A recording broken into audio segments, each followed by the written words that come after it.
Para pasar a la primera pregunta, sería, sé que has estudiado mucho el tema de los derechos humanos y bueno, el tema de la autonomía militar y demás. Para hablar puntualmente sobre el financial organizing, ¿cuándo empieza propiamente dicha la autonomía militar? ¿El golpe del 30 es un golpe, digamos, militar? O porque algunos autores, desde ya no sé, la historia más ensayística que había más en el siglo XX, le daba como un tono más de clase dominante y que Uriburu había sido un peón tan solo de la Unión Industrial. Un personaje muy, muy maltratado por la historiografía por el hecho de que era visto casi como un pusilánime. ¿Qué se puede decir? ¿El golpe del 30 es un golpe de expresión de autonomía militar o es más una expresión de la clase dominante? ¿O cómo empieza la autonomía militar si no es con el golpe del 30? En principio, digamos, la autonomía militar es un proceso, es algo que se va construyendo a lo largo del tiempo. Eh, eh, Inicialmente, uno puede decir, creo, digamos, correctamente, que las Fuerzas Armadas funcionaban en combinación con otros sectores sociales que podían tener intereses particulares en cierto tipo de gestiones de gobierno. Y entonces, en ese sentido, digamos, las Fuerzas Armadas actuaban conjuntamente claramente con ciertos sectores civiles, eran como el brazo armado de algunos sectores o algunos intereses, ¿sí? Pero, digamos, simultáneamente, digamos, a medida que pasa el tiempo, ¿sí? Y las Fuerzas Armadas intervienen en repetidas oportunidades, empiezan a tener también algunos digamos, programas o objetivos propios, ¿sí? Objetivos que, digamos, que aparecen en muchos casos revestidos de objetivos estratégicos, objetivos militares, ¿sí? Como puede ser temas de seguridad nacional y demás. Entonces, más allá de que esto pudiera después seguir coincidiendo con algunos otros intereses, digamos, las Fuerzas Armadas empiezan a adquirir cierta autonomía, pero no es que, digamos, uno encuentra autonomía 100 desde el primer momento, digamos, la autonomía es algo que se va construyendo, en parte también porque los objetivos estratégicos de las Fuerzas Armadas se van independizando en el sentido que empiezan a ser propios, digamos, que empiezan a tener objetivos propios más allá de, digamos, la moderación, estabilización o la intervención en el régimen político, ¿sí? Digamos, no es solamente una intervención de equilibrar hacia atrás, sino también es una intervención de tener un programa propio hacia el futuro, ¿no? Eso empieza a verse más claramente con el golpe de Onganía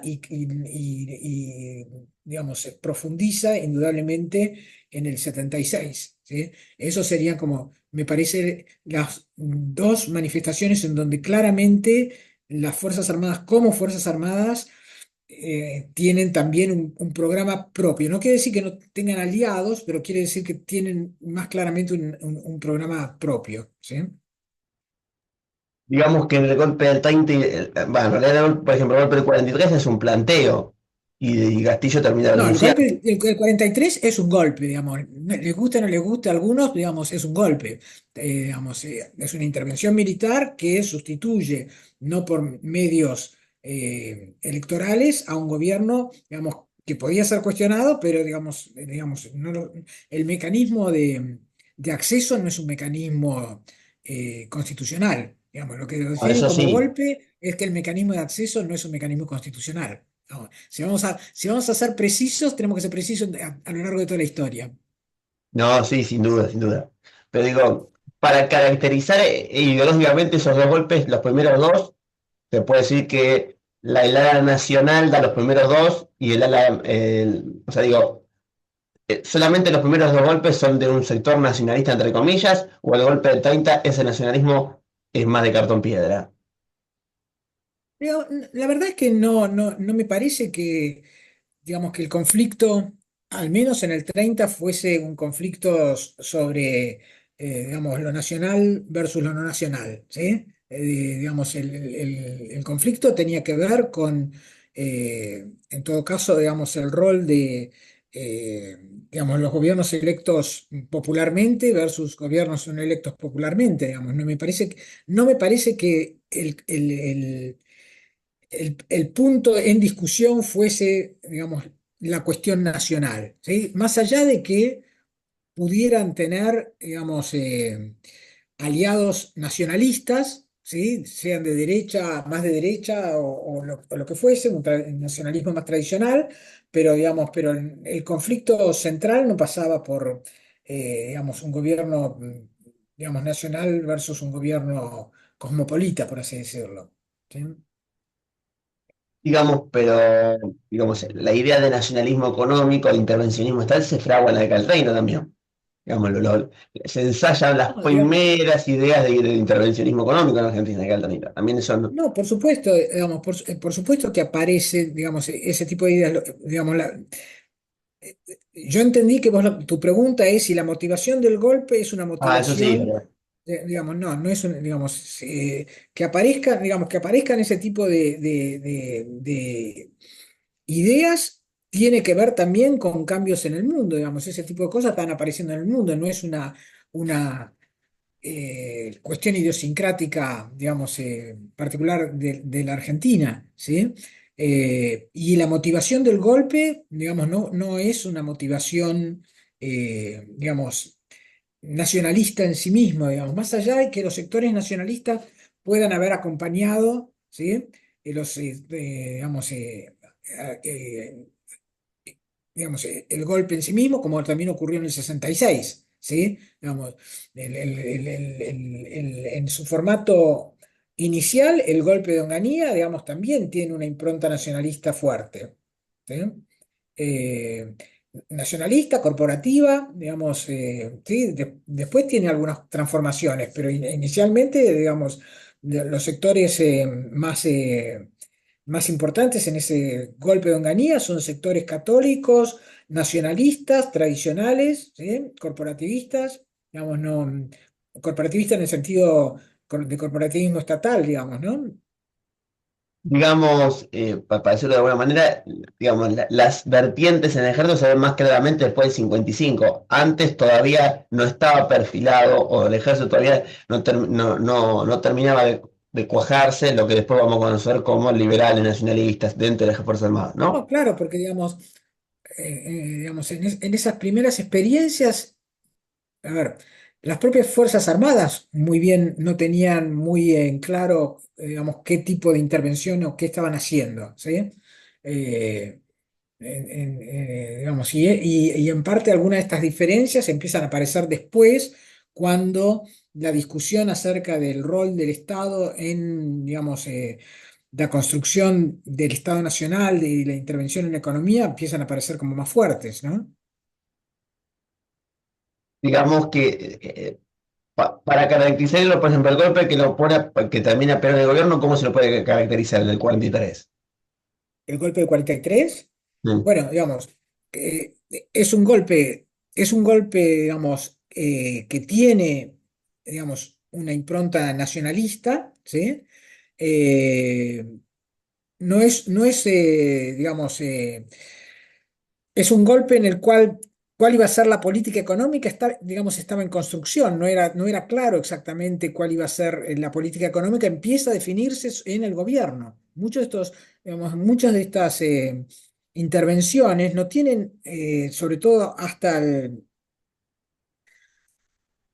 diría hasta el 55, ¿sí? Hasta el golpe del 55, no tiene muy claro, digamos, cuál va a ser el programa económico, porque son intervenciones más bien, digamos, de restauración de alguna situación previa, ¿sí? Más que con un programa económico propio. Por eso también yo te mencionaba que, digamos, el programa más autónomo de las Fuerzas Armadas empieza más tardíamente, ¿sí?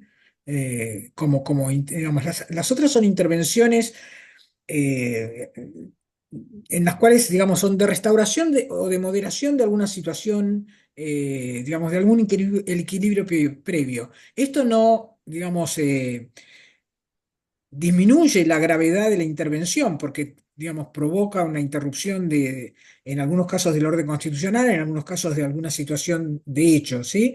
Pero, digamos, el programa en sí mismo, digamos, una cierta claridad de objetivos económicos o políticos aparece más tardíamente. Inicialmente, las primeras intervenciones son intervenciones, uno podría decir, restauradoras, ¿sí?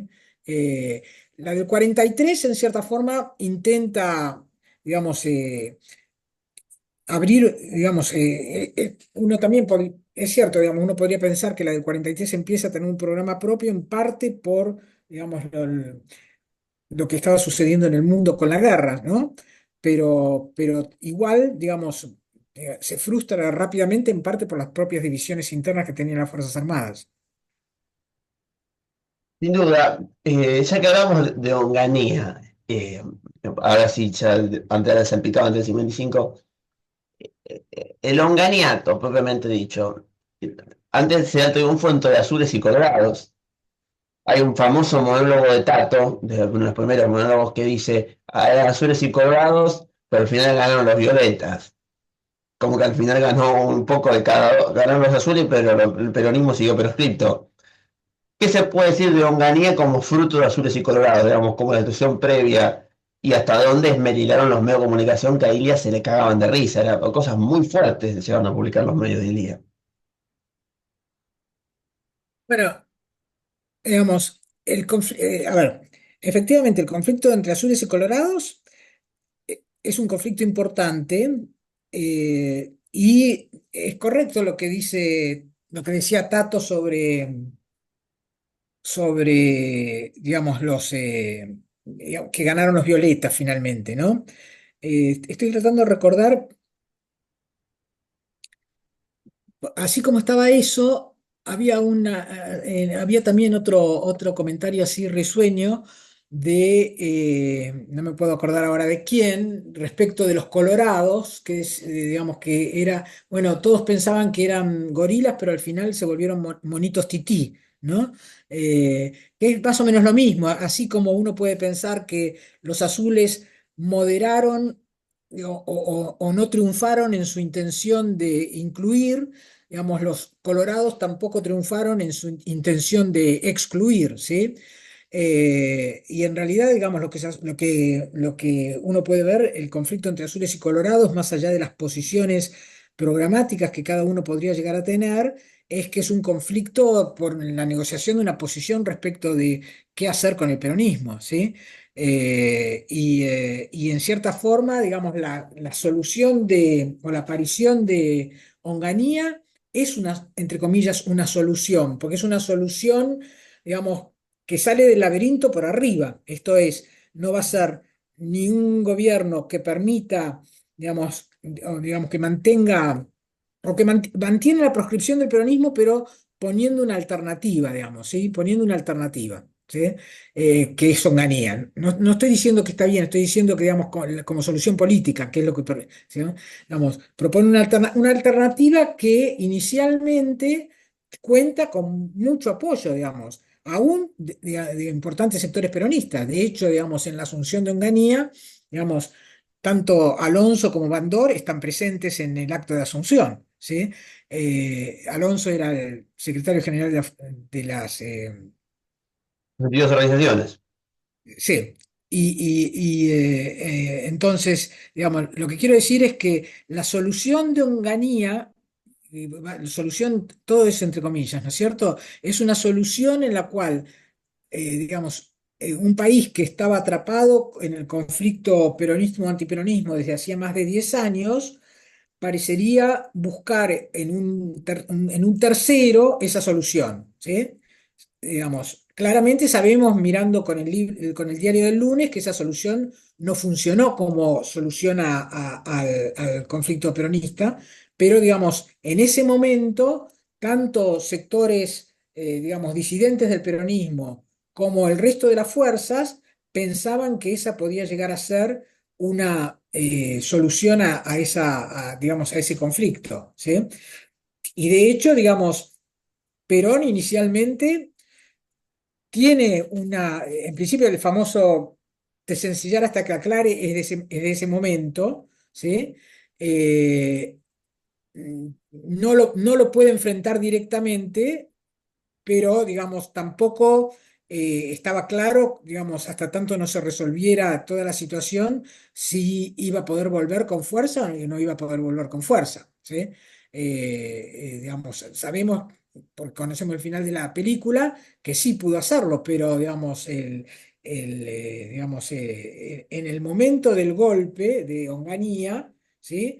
Eh, había conseguido armar una coalición de apoyo importante, una coalición de apoyo que cada uno lo veía, digamos, como se lo imaginaba, en el sentido de que Onganía era lo que cada uno quería que fuese, ¿sí? Digamos, y en ese sentido, digamos, era un punto de acuerdo de fuerzas de lo más diversas, ¿sí?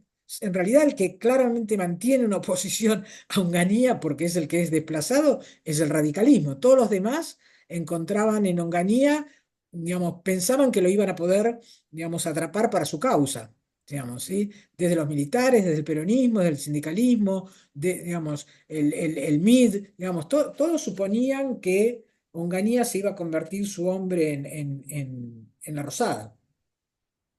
Porque yendo al paso previo, digamos, también las clases dominantes hasta el golpe del 66, o sea, no, todavía no toman un antiperonismo declarado, todavía hay grandes sectores del mundo industrial que viven del mercado interno, que añoran del proceso de industrialización peronista, todavía las clases Más o dominantes menos. todavía, ¿eh? Eso es cierto, pero esa diferencia, esa distinción, digamos, a ver, el peronismo antiperonismo no es una cuestión estricta, digamos, en el caso argentino, me parece limitado pensarlo exclusivamente como un enfrentamiento de orden económico, ¿sí? Claramente hay también un enfrentamiento de orden ideológico, cultural, por así decirlo, ¿sí? Y en ese sentido, digamos, si bien siempre hubo pequeños industriales que tuvieron una posición muy favorable hacia el peronismo, básicamente porque fueron, digamos, favorecidos con algunas de las políticas, digamos, de proteccionismo y de intervención. También es cierto que, digamos, dentro de los sectores industriales no son homogéneos y, digamos, las pymes, ese tipo de cosas, podrían haberlo favorecido al peronismo, pero a los otros sectores para nada, ¿sí? Y ahí tenés un enfrentamiento también, digamos, que no es exclusivamente económico, también es un enfrentamiento cultural con el peronismo, digamos, ¿sí? Un enfrentamiento social, ¿sí? Que es tan, digamos, que me parece que excede lo estrictamente económico, ¿sí? Que excede lo estrictamente económico. Digamos, uno puede, creo yo, explicar también la persistencia del peronismo como del antiperonismo por ese motivo, ¿sí? Por el hecho de digamos, es un conflicto que excede lo económico. No, digo, a lo que me refiero es que, digamos, el plan económico de Frondizi o inclusive el primer radical, el primer gobierno de Ilía, o de los sectores nacionalistas del radicalismo o del sector de Pugliese, bueno, las tesis del neodesarrollismo, la tesis del CEPAL de la teoría de la dependencia, digamos, todo ese modelo económico que ejecuta una parte del radicalismo o que lo tiene más como ideario, dialoga con ciertas políticas industrialistas del peronismo. Todavía el Eso mainstream sí, publicado eso sí. todavía no es liberal, todavía, todavía es una caja de herramientas, si se quiere, la política peronista, y la resistencia me parece más del lobby extranjero, o digamos, de sectores que todavía no terminan de cuajarse políticamente en Argentina. Por eso, de alguna manera, eh, Ilía, digamos, prohíbe el peronismo, pero pone el salario mínimo, de alguna manera.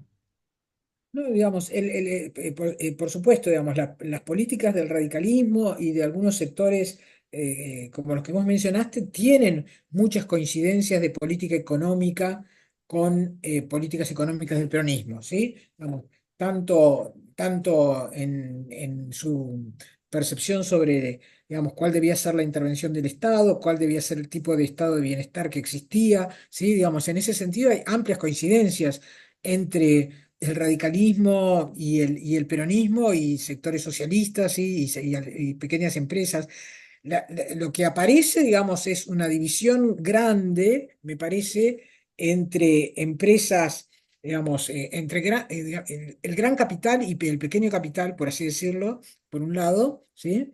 Eh, capital, industriales más dependientes de el mercado externo para su exportación digamos, me parece que tiene que ver con el tamaño de las empresas, ¿sí? Con el tamaño del capital, que solamente con la extranjerización, ¿sí? Eh, que- pero bueno, digamos, eso es lo que diría sobre ese punto. Digo, inclusive todavía, para hablar puntualmente del periodo 55-66, como que digo que puntualmente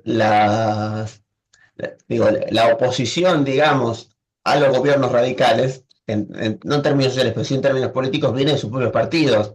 En el caso más claro es el de Frondizi, el propio partido encabezado por Balbín, que rechaza los contactos con el peronismo y con el PC, le hace literalmente la vida imposible dentro del propio partido. Digo, Sí, los por radicales supuesto. no terminan tampoco de cuajarse como, digamos, de manera orgánica. No, no, por supuesto, la división acerca de qué hacer con el peronismo, que es lo que motiva, si querés, digamos, la división del radicalismo entre la UCRI y la Unión Cívica Radical del Pueblo, ¿sí? Bueno, va a ser central para entender el tipo de oposición que tiene Frondizi. Eso seguro, ¿sí? Seguro. En el caso digamos, de Ilía, ¿se podría haber, Ujú. para eso haciendo una teoría contrafáctica, el gobierno de Ilía podría haber evitado el golpe o ya era de una debilidad manifiesta y el gobierno es en realidad el resultante de contradicciones entre las propias Fuerzas Armadas? ¿Hasta dónde el gobierno de Ilía fue un gobierno radical de signo ideológico y hasta donde pudo hacer Ilía? ¿Qué opinas de eso? Mira, la verdad es que es muy difícil, como sabés, hacer una aseveración, no, podría haber durado ese tipo de cosas, ¿no? Eh, digamos, el gobierno de Ilia, digamos, a ver, en un punto, digamos, hace digamos, en realidad yo creo que uno puede afirmar que el gobierno de Ilia cae porque en cierta forma autoriza la participación del peronismo, ¿eh? Y no solamente autoriza la participación del peronismo en las elecciones de Mendoza, sino que en esas elecciones se vuelve a poner de manifiesto que Perón sigue siendo la figura central dentro del peronismo. Esto es que la esperanza de que hubiera un peronismo sin Perón, un peronismo, digamos, eh, en el cual la centralidad de Perón quedara desdibujada, se rompe. Y en ese momento entonces, digamos, todas las cuentas pendientes que distintos sectores tenían con, el gobierno de Ilia, se condensan y termina produciéndose el golpe, ¿no es cierto? Pero en cierta forma lo que dispara el golpe son las elecciones de Mendoza, ¿sí? En las cuales el candidato neoperonista, eh, digamos, pierde frente al candidato apoyado por Perón, ¿sí? No es que Perón gana, porque tampoco ganó Perón, pero digamos, claramente Perón intervino y movió los hilos y el electorado le respondió, ¿sí? Bueno, ese temor a que pudiera hacer eso en una elección nacional que se avecinaba, digamos, aquellos que pensaban que Perón estaba dormido o que ya estaba fuera de juego, claramente vieron que digamos, el monstruo negro de la política argentina, digamos, seguía el monstruo negro de esos tiempos, ¿no? Digamos, a ver, pero, pero lo que era visualizado como el gran peligro de la política argentina, digamos, seguía siendo sumamente poderoso, ¿sí? En ese contexto, entonces, digamos, cuestiones tales como, digamos, digamos, el temor al comunismo, a la expansión del comunismo, ese tipo de cosas, bueno, se potencian, ¿sí? De hecho, digamos, hay un conjunto de conflictos que ocurren sobre el final del gobierno de Ilia, que no es que, digamos, las soluciones o las respuestas que da Ilia son relativamente, digamos, razonables, pero, digamos, en ese contexto ninguna política que llevara adelante iba a ser aceptada como tal, y el conjunto de, digamos, de actores políticos y militares que pensaban que, digamos, iban a tener alguna chance de, digamos, de participar a futuro sin la amenaza de una vuelta del peronismo, bueno, con las elecciones de Mendoza ven que eso no va a ser posible. También, para decirlo de una manera, a ver, el gobierno de Ilía tampoco, o sea, a ver, el sindicalismo que a veces es puesto como el gran cuco del gobierno de Ilía, no es tal, porque digamos la CGT no tiene una postura de absoluta confrontación, la va a tener recién sobre el final, porque digamos, lo de radicales en un momento quiere, o sea, la vuelta de Perón en un primer momento cuenta con la veña del radicalismo, porque hay un sector del radicalismo que sabe que no se puede posponer indefinidamente la llegada de Perón. Nos hubiésemos ahorrado Bueno, muchos muertos si Perón hubiese venido en el digamos, 74. tenés tomas de fábricas, ¿no? Digamos, tenés un conjunto digamos, de medidas por parte del sindicalismo en ese momento. A ver, no estoy diciendo que el sindicalismo tuviera una política, en principio lo tuvo, pero digamos, el sindicalismo tenía un conflicto interno muy grande, ¿sí? Básicamente entre sectores que querían aparecer independizándose de Perón y sectores que, digamos, no querían independizarse de Perón. Ese conflicto se traduce en conflictividad política en general. Independientemente de que no haya estado dirigido contra el gobierno, el efecto de un conflicto interno dentro del sindicalismo es una percepción de descontrol sindical, ¿sí? Entonces, digamos, el conflicto entre Alonso y Bandor, ¿sí?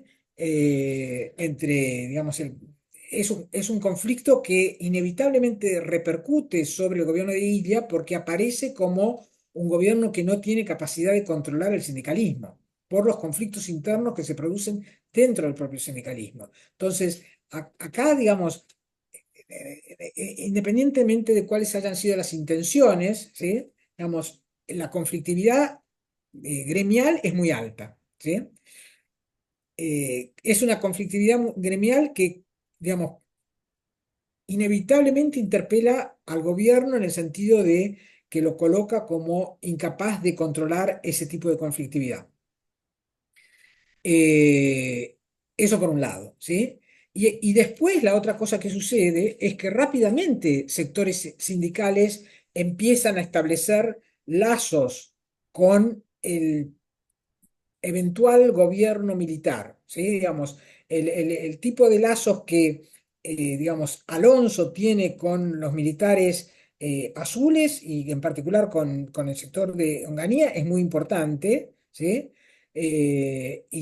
Digamos, y bueno, eso se termina visualizando rápidamente. Y después Bandor, cuando ve que perdió, ¿sí? Cuando después de las elecciones de Mendoza vio que perdió, también se vuelca hacia Onganía. Entonces, digamos, aun cuando no sea, o digamos, alta conflictividad, bueno, eso por un lado. Después tenés la otra cuestión, ¿sí? Que también es conflictividad social importante, que son todos los conflictos en Tucumán, digamos, respecto del tema azucarero y ese tipo de cosas. Entonces, me parece que digamos, no fue un periodo tan pacífico, ¿sí? Digamos, en ese sentido. Por las razones que sea, ¿sí? Pero no fue tan pacífico. Lo que pasa es que, digamos, cuando se habla, por ejemplo, el tema digamos, de cómo el nacionalismo se para todavía en ese sentido y el diálogo que puede haber entre sectores nacionales que tienen, digamos, reminiscencias así, si quieres, folclóricas de la nación, o que de alguna manera tienen cierta cuestión vaga sobre intervención de la economía. O sea, los Abal Medina, el que mata a Aramburu, ellos tenían una revista que se llamaba Azul y Blanco. La revista es muy contraria a Ilía porque lo tacha dice la mulita, de que su falta de oratoria, su falta de liderazgo, su acercamiento a Estados Unidos. y como que critica, digamos, su timoratez con respecto al capital extranjero. Y en un primer momento la revista Azul y Blanco van con Ganía. Después lo que van a Sí, hacer después es los primeros montoneros. sí, sí. Pero no entiendo, digamos, qué es lo, digamos, eh, no entiendo por qué me estás diciendo, digamos, estoy de acuerdo con eso, no sé por qué me decís eso, no entiendo por qué eso se contrapone a lo que yo acabo de decir. No, no, Vos, digamos, justamente hablas de... para sumar a lo que estaba diciendo. Está bien, está bien, está bien, está bien, está bien, está bien. No, no, no, no, no, sí, entiendo, digamos, no entendía porque pensé que me estabas diciendo como que eso, digamos, contestaba alguna de las cosas que yo acababa de decir, pero no veía cómo era. Estoy de acuerdo. Digo, pero y para finalizar, porque nos quedan 7 minutos en el Zoom, al personaje Onganía eh, también se lo ha caricaturizado. Tengo entendido que no se ha escrito biografía sobre Onganía, cosa que se puede hacer de un lindo libro para hacer. Si tuviera que hacer un identikit ideológico, tengo entendido que era profesor de equitación, que hasta antes de 62 azules y colorados no había mostrado grandes simpatías políticas, que le gustaba estar más con la tropa que leer libros. ¿Qué se puede decir para caracterizarlo a Juan Carlos Onganía? Eh, sí, digamos, es cierto, digamos, creo que no hay una biografía de Onganía. Lo más parecido que recuerdo de una biografía, digamos, es ese libro que se llama El Onganiato, ¿sí? Que son, digamos, algunos artículos que Botana, Gallo y Floria habían publicado en Criterio, en la revista Criterio, sobre ese periodo, ¿sí? Y después hay toda una serie de artículos, la verdad que muy interesantes, que en su momento publicó Mariano Grondona sobre Onganía, ¿sí? Y yo creo que, digamos, el perfil que trazaba Grondona de Onganía es un perfil, digamos, que a mí en particular me resulta interesante, porque básicamente es eso, digamos, es un... lo que él decía es, bueno, eh, el silencio, digamos, era como en cierta forma la mayor virtud del liderazgo político de Onganía en el periodo previo al golpe. ¿Sí? ¿Qué quería decir con eso? Digamos, ¿sí? Que como Onganía casi no se expresaba, ¿sí?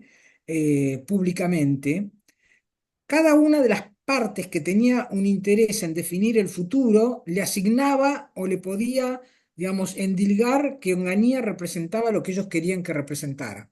¿Sí? Digamos, de hecho, hay una frase, ahora no me la voy a acordar de memoria, pero digamos, una frase como, bueno, que mientras se mantuviera en silencio iba a mantener su liderazgo, porque mientras eso fuese así, digamos, cada uno podía tener el Onganía que quisiera. ¿Sí? Ahora, ¿qué es lo que quería exactamente Onganía? Yo creo, digamos, que si uno, más allá de que lo haya conseguido o no lo haya conseguido, yo creo que efectivamente sus primeros meses, ¿sí? Muy sus primeros meses de gobierno, con el formato corporativo, digamos, católico, nacionalista, muy conservador en las costumbres, ¿sí? Ese es el perfil de Onganía, ¿eh? El perfil ideológico de Onganía, ¿sí? Vuelvo a hablar del Eh, tema de la masonería, por ejemplo. Sí, digamos, yo me parece que, digamos, me parece que era menos liberal que lo que, digamos, menos liberal. Los masones tienen algo de liberales, ¿sí? Pero, digamos, me parece que era mucho más conservador. Sí, sí, pero por eso digo que él vuelve con ese discurso así arcaico de los masones, el comunismo, los judíos, toda esa cosa Sí, así, sí, sí, sí. toda esa cosa, toda esa Digamos, nebulosa rara. ese es el perfil más, digamos, me parece que ¿dónde se revelan las preferencias de Onganía? Me parece que en esos primeros meses, en la selección que hace de sus primeros ministros, ¿sí? Que rápidamente los va a tener que cambiar, pero bueno, digamos, pero si uno quiere encontrar, digamos, quién es el hombre realmente, por así decirlo, digamos, me parece que tendría que buscarlo en esos meses. Igual, digamos, si yo tuviera que empezar a leer sobre Onganía, una de las cosas que haría también es leer esos editoriales, digamos, del final del gobierno de Guido, o de todo el gobierno de Guido, digamos, para el caso, que escribió Grondona en Primera Plana y en Panorama, porque, digamos, él estaba muy cerca, pero también era muy sagaz en su descripción de Onganía. Eh, Cosa que investigó Massey, Daniel Massey, es que nunca fue a la escuela de guerra Onganía. Fue tal la purga que hubo después del 55 que fueron tantos los tipos que sacaron Aramburu y Rojas de generales, coroneles, que para ocupar ese lugar tenían que ascender gente. Nunca fue a la escuela de guerra, nunca tuvo formación para ser jefe de ejército y aún así llegó a ser presidente. Y Sí, sí, inclusive su formación militar teórica era absolutamente deficiente, dicho por sus propios compañeros.